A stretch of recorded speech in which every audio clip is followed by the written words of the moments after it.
Hi, good evening. Welcome, everyone. Today, I have another author who's going to be speaking to us, but it's a very interesting subject. It's one of those subjects that has fascinated a lot of people. This is about Netaji Subhash Chandra Bose. There's, a huge conspiracy theory, if I may call it that, about whether he died in the air crash in Taiwan in 1945. As per the official records, this is what happened, and his ashes were later deposited at the Renkoji temple in Tokyo. But there have been many theories around this, and people say that he didn't die in the crash, but he returned to India. He lived in Faizabad as Gumnami Baba for many years, and he actually passed away in 1985.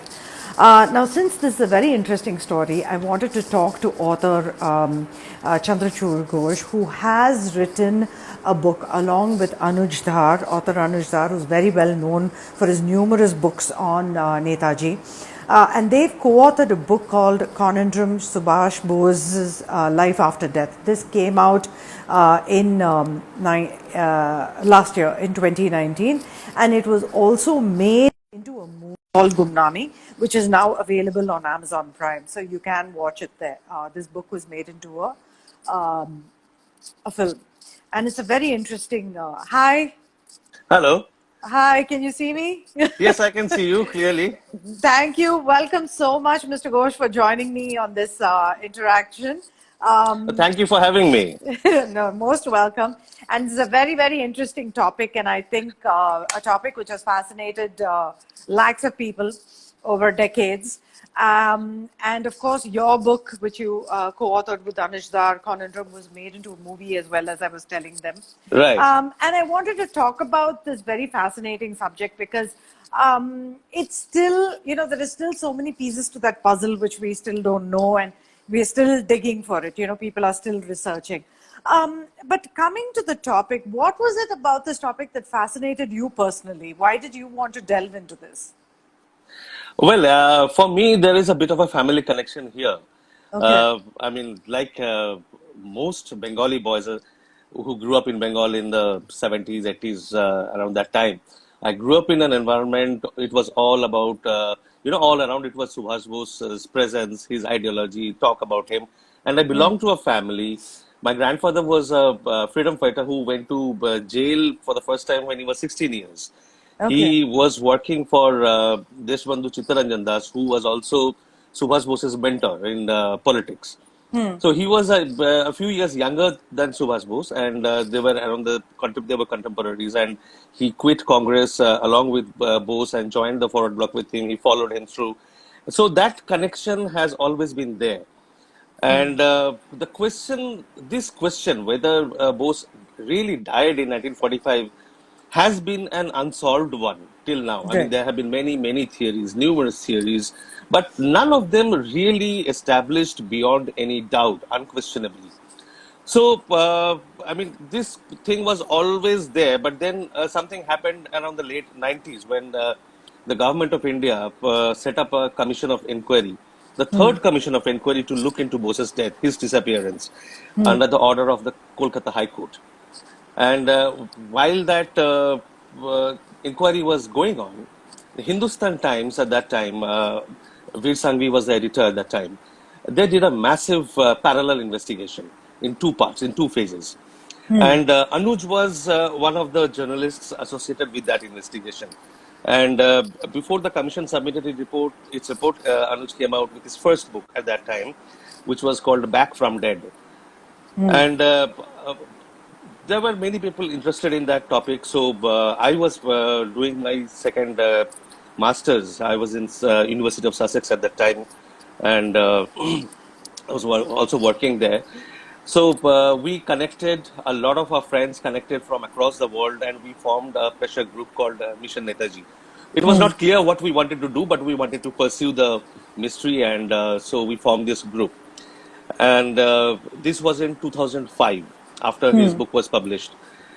So from then we have been working together because Anuj then after that quit his journalistic career and got full time into this. But we were continuing while working on the background. We were continuing with our own professions, so we Right. didn't have the scope to, and I mean, take it up full time at that time. Finally, I took the call in 2018 December when I quit my consulting job and decided that this book has to be written. It deserves to be written. The story deserves to be told, and people of the country need to know. Whether they accept it or not, whether the government accepts it or not, is a secondary matter. But the evidence need to be put forward in front of people so that they can judge for themselves. They can see, and it's a stunning story that needs to be told. So that has been a journey of the last 15 years. Okay. So the Mukherjee Commission in 2005, concluded that the ashes which were at Rinpoche Temple weren't, in fact, Netaji's, and it was of a Japanese soldier. But then it didn't, it rejected that Gumnami Baba, was in fact Netaji based on DNA profiling, right? Right, So, and the Indian government also rejected the report. But right. did that also form a basis for your book in saying that, while the government may have rejected it, it was in fact Gumnami Baba who could have been or allegedly was Netaji? Okay, before I answer that question, directly answer that question, I would like to give you a brief background as to why we thought that the truth might lie somewhere else, despite the uh, reaction, the findings of the commission and the reaction of the government of India. For example, the biggest indicator for us was that when the Mukherjee Commission's report was tabled in Parliament and rejected without giving any reason. The action taken report did not give any reason. It was summarily rejected that we just don't accept the findings. Okay. So when we found Mission Netaji, what we were trying to do actually was our first discovery was that when we tried to investigate, we found that almost all documents related to Subhash Bose were classified. They were secret, top secret, confidential. They were Okay. not in the public domain. So the first question that rises in your mind is, for a man whom the government of India has been claiming that he is dead in 1945, why so much secrecy? Why do you keep everything related to him under the wraps? So we started digging. And luckily for us, in 2005, the UP government passed this law of Right to Information Act. Probably they never thought in their dreams that we would use it in such a way. We started hammering the government using that law, asking for all sorts of documents, and they kept refusing. And you will be surprised to know their reason for refusing to share any divulge any information. They kept saying that if we divulge this information, if we give our documents to you publicly, our relations with foreign governments will get spoiled, and there will be internal security problems. That Okay. was their position. So a man is dead 70 years ago, Right. and if you take out their documents related to him, after 70 years, that is going to be the repercussion. So somebody needs to explain why, how. And this was not mere rumor. I mean, as you said at the beginning of I was hearing, you said that there are a lot of conspiracy theories. Well, Right. there are a lot of conspiracy theories, no doubt about that. But this is very striking fact, and we had it on the letterhead, a signed letter from the Union Home Secretary, saying that if these documents are released, we fear widespread law and order problem, particularly in West Bengal. So we Okay. started asking, pressurizing as to why, what is there in those documents. So we kept pressing, we kept pressing, until we achieved some sort of success. And because of our campaign, nearly 10,000 files were declassified. So that's the largest amount of declassification that has taken place in this country due to the efforts of a private group of citizens. There is Okay. no parallel. There is no parallel in this country. Even subsequently, when Prime Minister Modi declassified some papers, those were about 304 files. We got 10,000 files declassified by a very hostile UPA government. Okay. Uh, they didn't want to talk about it at all. So the commission's findings were there, and when coming back to your question, when the Mukherjee Commission rejected the Gumnami Baba angle, it really didn't reject. It remained non-committal. If you read the report, its language, Okay. it remained non-committal. Okay. because it got two kinds of evidences. The first evidence was the evidence of eyewitnesses. Now, see, many people saw this person called Gumnami Baba. Now, I have to tell you that there is something odd about this name, something that puts off people about this name. Gumnami Baba is not a very pleasant name. So that Okay. name was not given by himself to himself. He didn't use that name. It was Yeah. the name given by the Uttar Pradesh local press because they couldn't find any name. What to call that person? I mean, what name would you use? He had no name, so that's why he became Gumnami. Okay. And Baba, as a sense that he was a highly spiritual person from whatever everybody has seen. So they put it together as Gumnami Baba. So that name stuck. But Okay. that's not his name. I mean, he was called by several names. Anam Sant, some people called him as Pardewala Baba. Most of his associates and followers used to call him, address him as Bhagwanji. Okay. So, uh, when we saw that report, as I said, the Mukherjee Commission considered a few types of evidences. One, the first was people who met Gumnami Baba or Bhagwanji, who saw his face. He used to live a very secretive life and used to talk to people from across the curtain. Not many people, in fact, very, very few people you can count on your fingers who have seen his face. Now, Okay. he didn't accept the evidence of all those who have seen his face. They saw his face and they deposed in front of the commission saying that we have no doubt in our mind that he was the same person. He is Netaji, he is Subhash Bose. But Justice Mukherjee said, okay, I am not going to listen to you, all of you.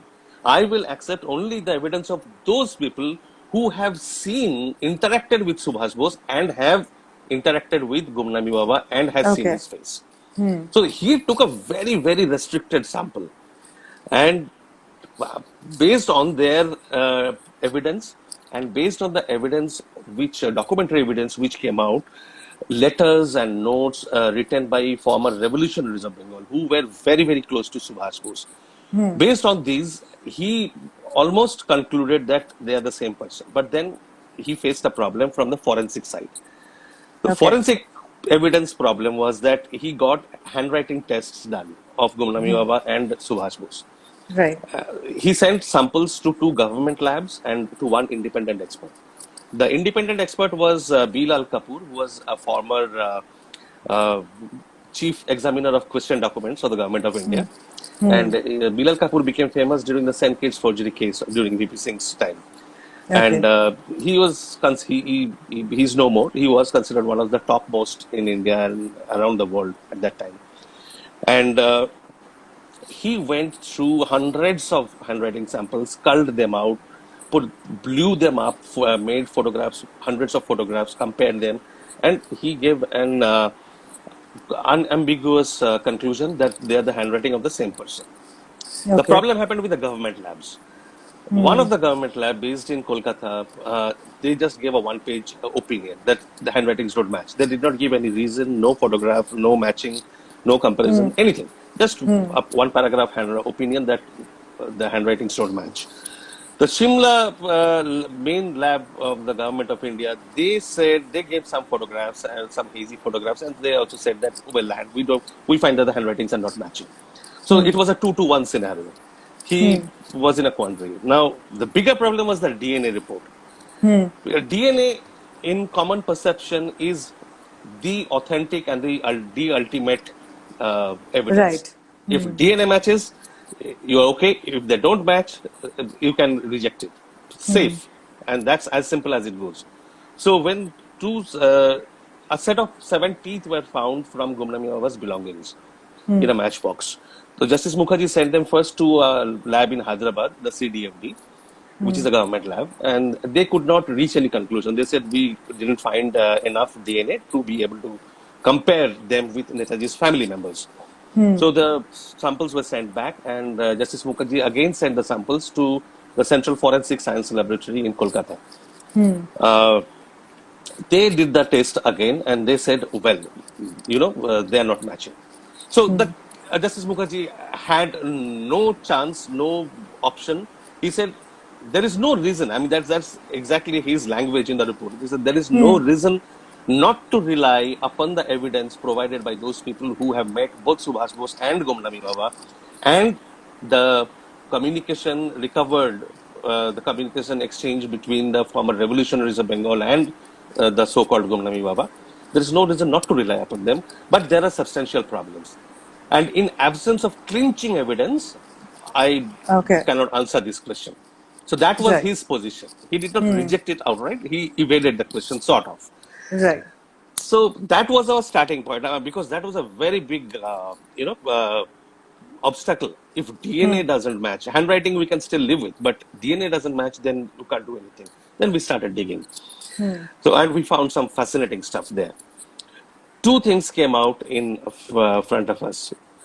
Uh, while going through the commission's proceedings, we found that before the DNA test results were released, a local Kolkata newspaper already published the conclusion of the report. Oh. So the commission was not very happy with it. The newspaper reported that samples have not matched. The commission was not happy. They took the newspaper to the Press Council of India, saying that this is not done. It's an ongoing investigation. They can't report like this. The newspaper said that no, this is absolutely fine. This is a journalistic practice. This is called, in journalistic parlance, this is called a scoop, and this is a standard practice world over. So there should not be any problem. They stood by their report, and the commission gave up. But when we started digging more, we found something very, very weird. I will give you the timeline. Just hear carefully the timeline. Okay. In the DNA samples were sent to the CFSL in Kolkata in November 2004, November 2003. And the results were out in June 2004. So that's a span of 7 months. 7 months. Yeah. And the Kolkata newspaper published the report at a time when the samples had probably just been sent to the CFSL and even the results had not begun. So either they were able to travel, I mean, they were capable of time traveling. They could travel to future and see what the result is going to be. Or they had some supernatural power by which they could know the results beforehand. Or there was something else. Now, in the material plane, with the help of science, rationality, the only conclusion you can reach is that there was some foul play. You cannot reach any other conclusion, because a scoop is possible only when an event has taken place. A scoop cannot happen about an event that is about to take place. Right. So that's when we asked the CFSL that, okay, fine. I mean, we are noticing all these things and this depth of foul play, but we want to be sure about it. We want to be doubly sure about it. So what you do is you give us the electrophotogram of the DNA test. Let me explain the electrophotogram.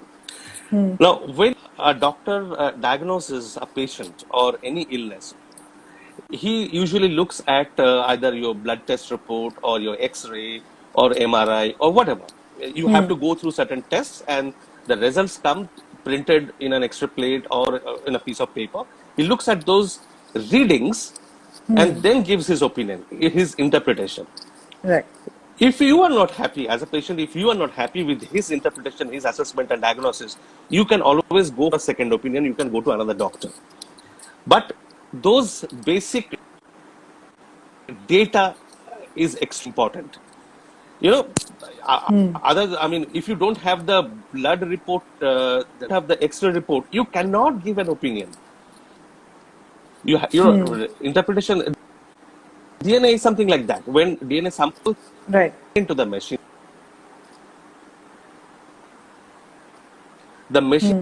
reads the DNA sequence Hello. that we get the opinion of the experts, not the raw data. I think the connection is a bit Can you shaky. hear me? Yeah. Okay. So I told you that before sending the sample to CFSL, the commission had sent the samples to CDFD in Hyderabad. Right.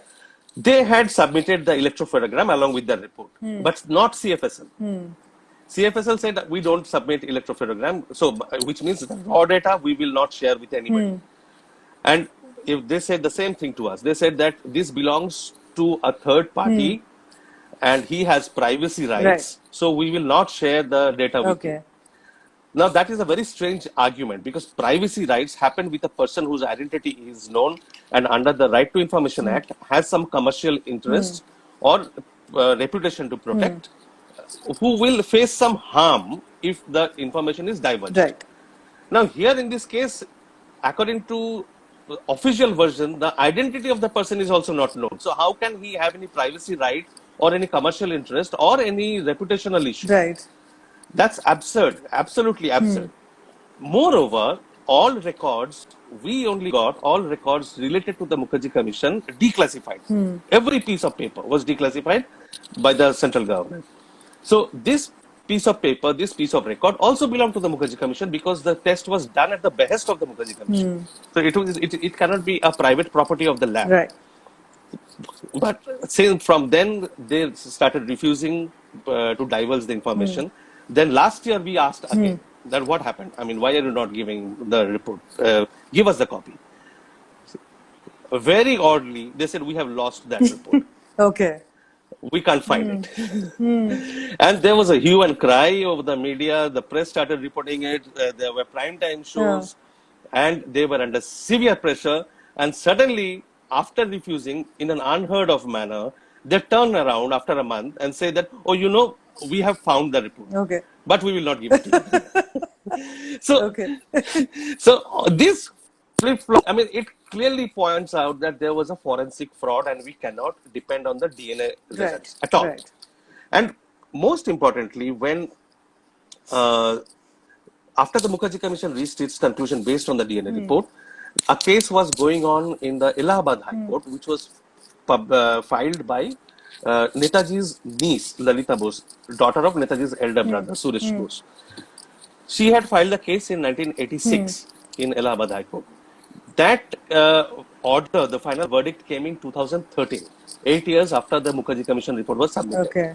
And the High Court, which is higher in status compared to a commission of inquiry, they severely criticized the Mukherjee Commission. They said that how can you base your conclusion solely on that odd piece of evidence, which is not tallying with other pieces of evidence that you have received? Right. And how do you even know that those teeth belonged to Gumnami Baba? There is no eyewitness.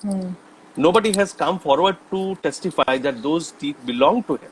So how you have assumed that those teeth belong to him, and even if we accept the fact that the tests were done nicely and properly, you cannot form a conclusion on the basis of that.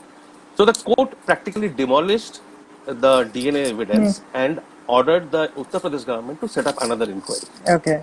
The Uttar Pradesh government, after a lot of reluctance, set up another inquiry after 3 years. And that also after a lot of lobbying, we went and met Akhilesh Yadav and had a long discussion with him. And he agreed finally and set up a commission. Now, the funny part is the judge under whom the commission was set up, he disregarded the order of the High Court and passed his judgment again based on the DNA report. He said that the DNA tests have shown that they are not the same person, so I cannot do anything. Okay.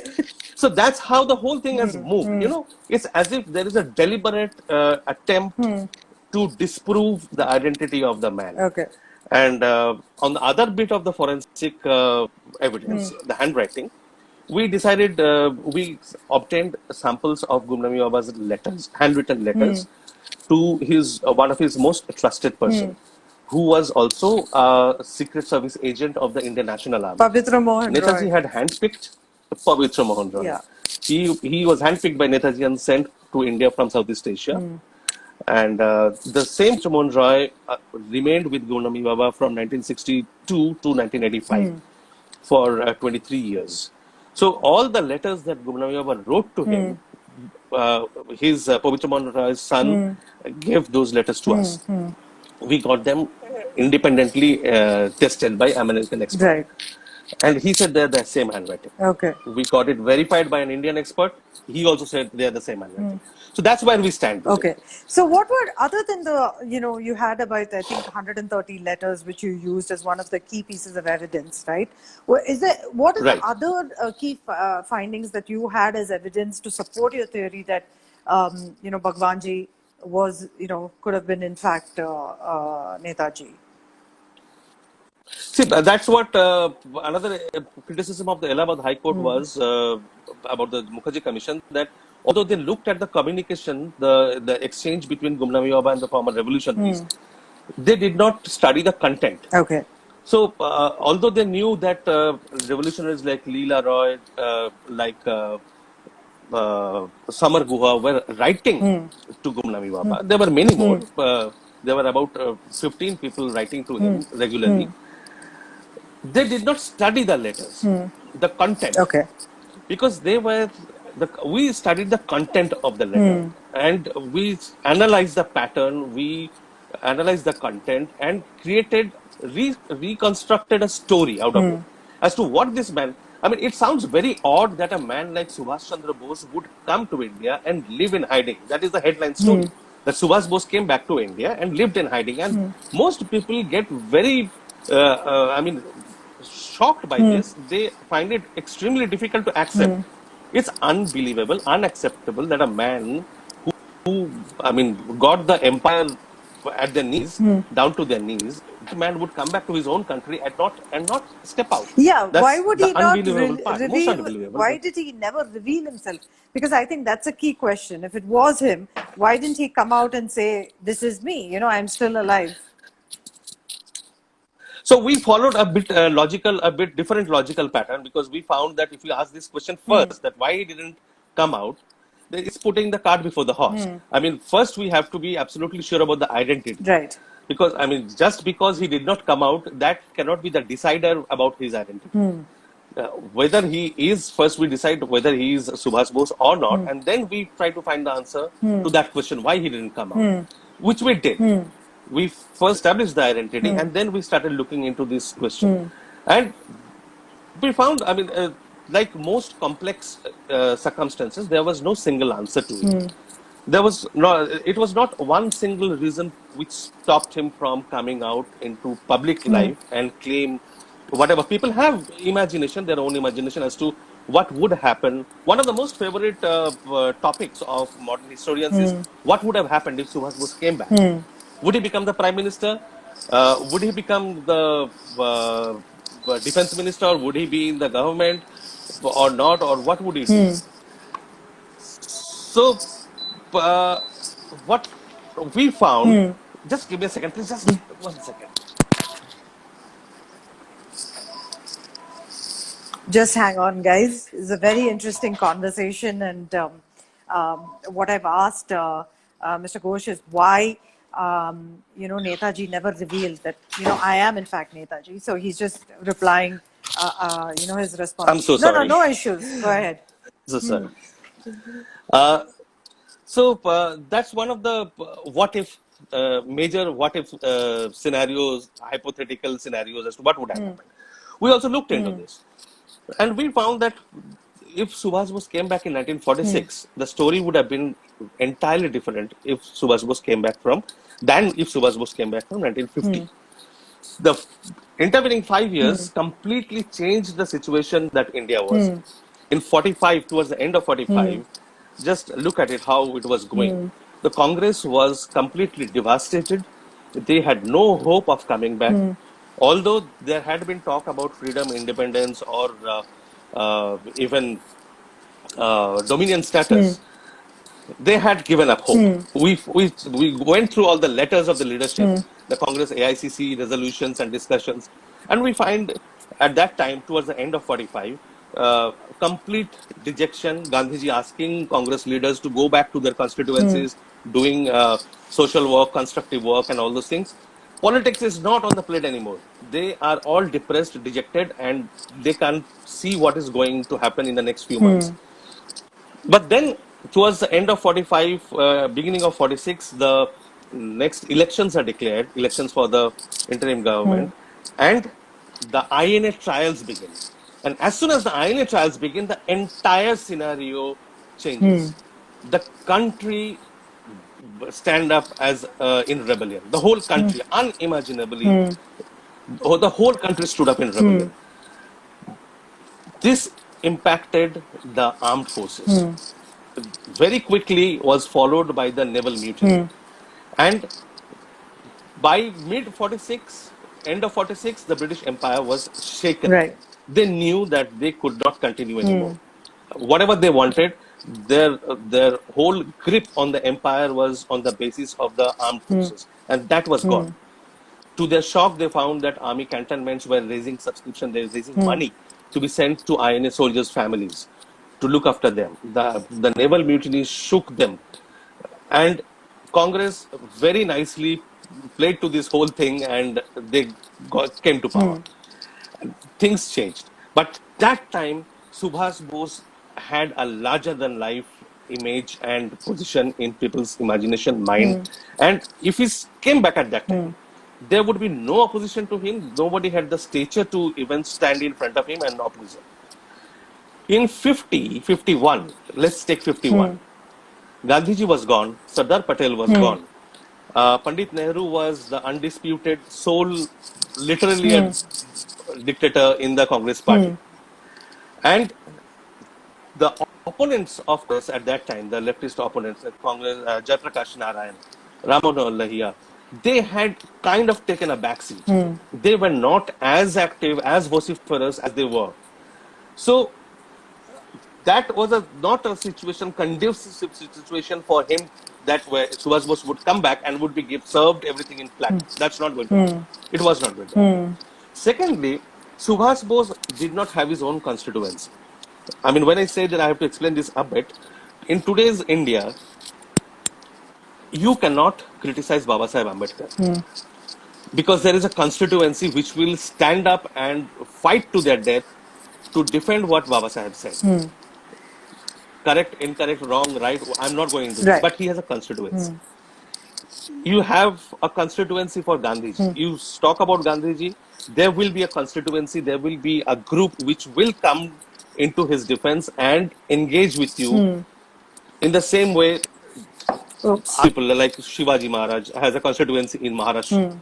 So Subhas Bose was loved by all, he was admired by all, but he did not have that core constituency which would die for him. Right.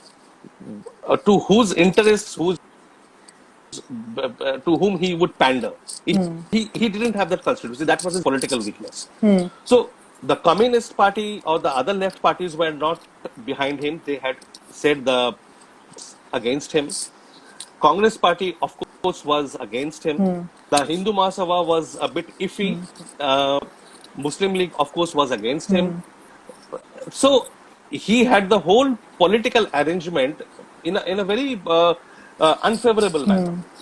Here, if he came back in 1950, he would have to start from scratch, build his support base, build his constituency, and he would have to target to capture the government, to become the prime minister or the president or whatever, to lead the government. Right.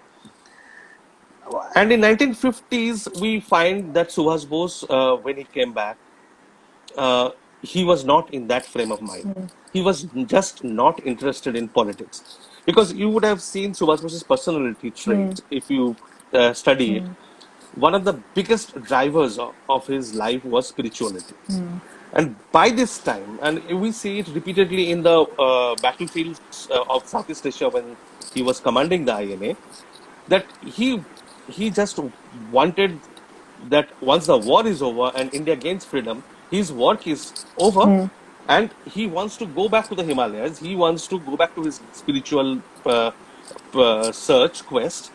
And he is not thinking in terms of going back to India to become its prime minister or president or leader.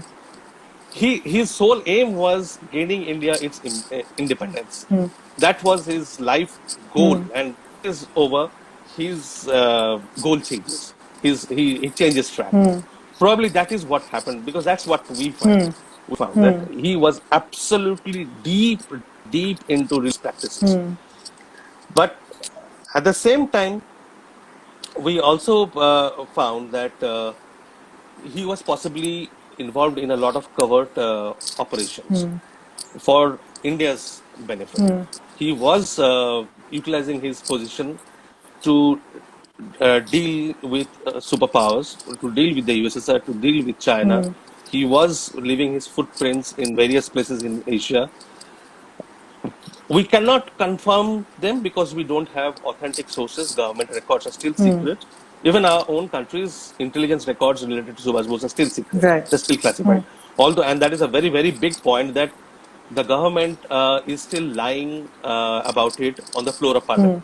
So that's a breach of privilege, and that is done by ministers, and that's completely unacceptable. But that's happening in our country right now, and we cannot corroborate all those unless we have government records.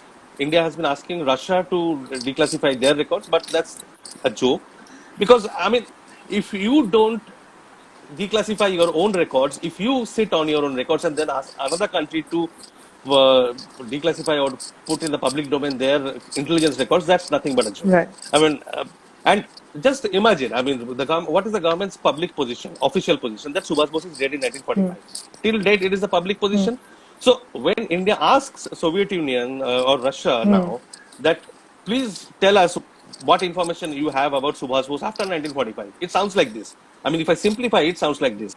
If I ask my neighbor, look, my grandfather died in 1969, but can you please tell me if you have any information about him after 1970? It sounds as ridiculous as that.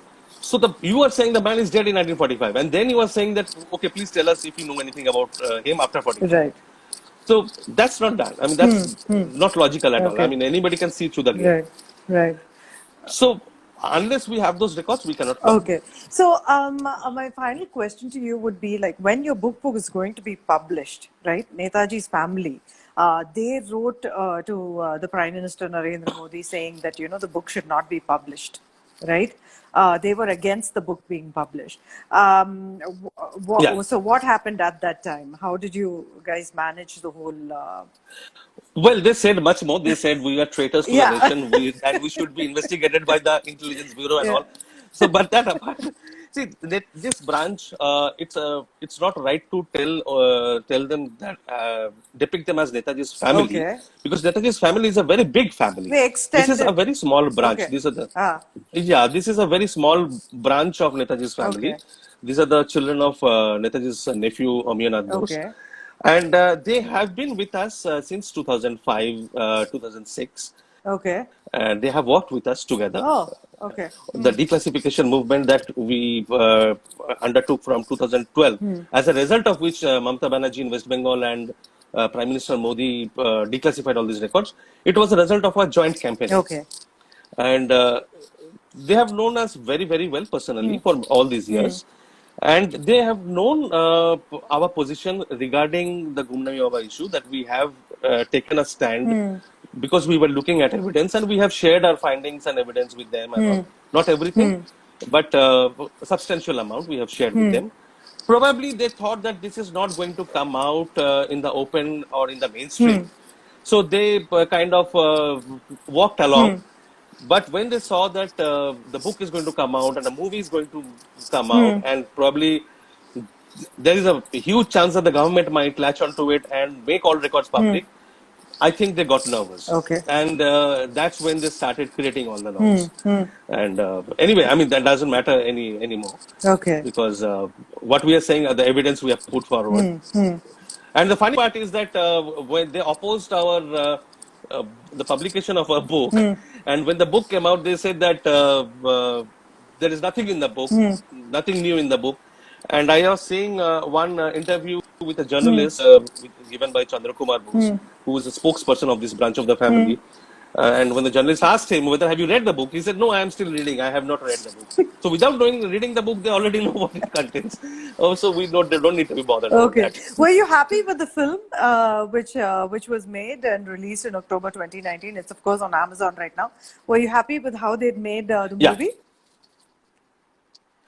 We were absolutely involved from the very beginning with the making of the movie, conceptualizing and everything. till the very last shot we were there. Anuj and I were Okay. there. And Srijit is a fantastic director, and he has, I think, with the limited resources, there was a much bigger plan, but things happened due to circumstances. They could not make it as big as they wanted to. But within the limited resources and circumstances, they did. I think Srijit did a fantastic job. It's a brilliant movie. Okay. We love the movie. Okay. So what are you working on next now? The next is that we have given the evidence in front of the public now. People can read, and they are reading Conundrum. They're coming back, and frankly speaking, the overwhelming response from people who read books, who are interested in history. This is more than about Subhas Bose. This is also a very stunning detective work. Right. I mean, it's uncovers evidence, how you go about it, layer after layer of information. So they are very happy. Most of them are convinced now. We were hoping that the government would respond, but we don't see any sign from the government. So probably the only way forward again is to go to the judiciary and ask for special investigation on this fact, and which would not be a farce, which should be monitored by the court. Right. And so there is no option, there is no chance of subverting it. Right. Probably that's what we are going to do. But the unfortunate COVID situation intervened, and it has halted all the plans. Right. We don't know when we are going to resume the Right. thing, but probably that's the next course of action. Okay. Are you working on your next book as well? Yeah, I realized that there is actually no authentic biography of Subhas Bose. Okay. There are many of them. Uh, So, but so much of source material is available, have not been utilized. Okay. So I spent the last 8 to 10 years putting them together. Now, after this book is over, Conundrum is over. So I have now I'm focusing on writing the biography. Okay. So Super. that's what I'm working on now. Okay, awesome. Thank you so much, Mr. Ghosh, for speaking to me. No, thank you. And it was a very interesting conversation, and I definitely want to buy the book when I can. Given the lockdown, I don't know what's happening. It's been a crazy time. No, Amazon is delivering now. Amazon has started delivering now. Brilliant. So you can. Yes, I am going to get a copy because I love reading books. And as you can see, I have a big collection behind me. There's tons of books. And like I keep telling people, the movie is on Amazon. Please go watch it, and please get Conundrum and buy the book and read it. I think this is a very fascinating subject, and you and Anuj, of course, have been churning out so many books on this, and we're all looking forward to the biography for sure. Thank you so much. Thank you. Thank you. Thank you. Thank you very Thank much. you. Okay. Bye. Take care. Bye. Bye.